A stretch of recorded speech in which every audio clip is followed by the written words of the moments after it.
Woohoo! So there's one thing that'll stop me from doing a project. Yes! Delta has stopped me.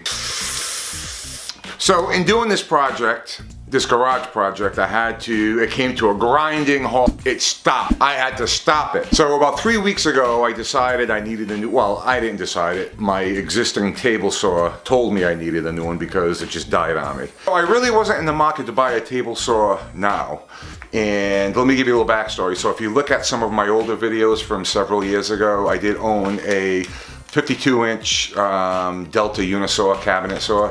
It was, 220 volts, single phase, and 3 horsepower. It was a beast. And it weighed in around between 400 to 500 pounds. So when I moved from that house, I had a workshop in that house. When I moved, I had a lot of big tools, and I wasn't moving to another house right at the time. So I was kind of in between, homes, if you will. So I needed to either store it, sell it, or, I don't know, put it somewhere. Unfortunately, I had to sell it. So, with that being said, during my little project here in the garage, I knew that, I would need a table saw because the current one that I have is a little contractor's craftsman saw, and I had given that to my father, and he used it for several years without any issues. And that's a little wild guy, it's a contractor saw, so you turn it on, the thing bounces around, it's not terribly accurate. And so when I moved into this place, he had given it back to me so I can do some of the reno work. And the second time I used it, the motor just quit on me, and the replacement motor was just financially not worth it. So I knew I was kind of forced into that situation where I knew I was going to have to get another table saw. With that being said, knowing that I had this garage project underway, I didn't need it immediately. I still have, believe it or not, I have like 4 or 5 totes of just miscellaneous hand tools, and it's just nuts. I had my eye on this one particular model. I guess they want to call it a hybrid saw. It's like a contractor saw, and between a contractor saw and a cabinet saw.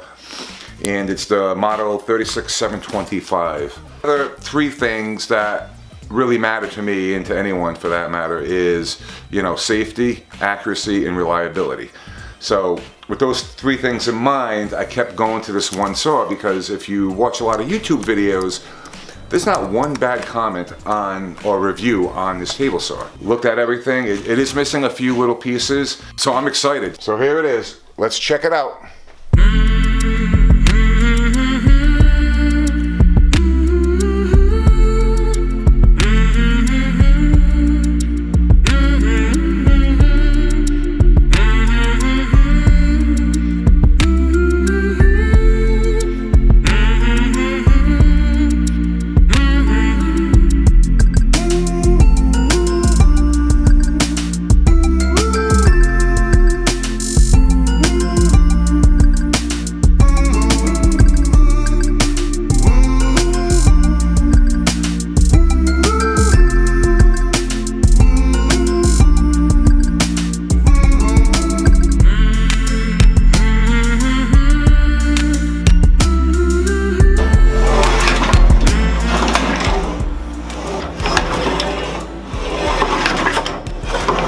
I do have to say though, why is my camera moving?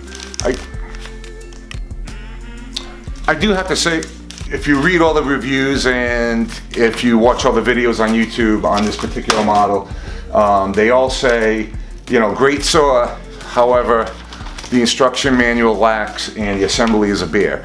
I was fortunate enough, like I said, when I purchased this from the dude on Craigslist, it was on consignment.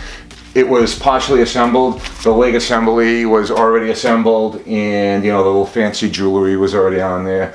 But the rail system, that was all taken apart, and the stamped metal sides were off. And all the hardware, the bolts and nuts were all in this baggie. So I really didn't have much to go on except for this, very crude, effort, that I don't even know. It's just, pictures and, it's not sensible. So the biggest issue, like I said, were these metal side pieces, because there's 3 hole placements to attach this, and they only give you 2 screws. So I'm to assume that you use one on either side. There are 2 bolts on this side that hold the side pieces. So one of the biggest issues is aligning the cast iron with the metal so it's seamless. The problem was every time you tighten these bolts up, it just lifts everything up. You know, you can spend the time to get these nice and flush, but as soon as you start tightening these, must be because of the metal and maybe the hole placement, but it'll throw it out of alignment again. And I've tried it numerous times. I can't tell you how many times, hold on. I can't tell you how many times I walked around this stupid saw trying to align all the rails and all these ends. So what I did was I took it all apart again, and I took a little rat's tail rasp and I enlarged the holes on the actual metal so that there was a little bit of play. So once I did that, it was easy peasy. Not that I was ready for it, but I just couldn't pass up the opportunity. Look for more videos from me and subscribe and hit the like button because we all like tools.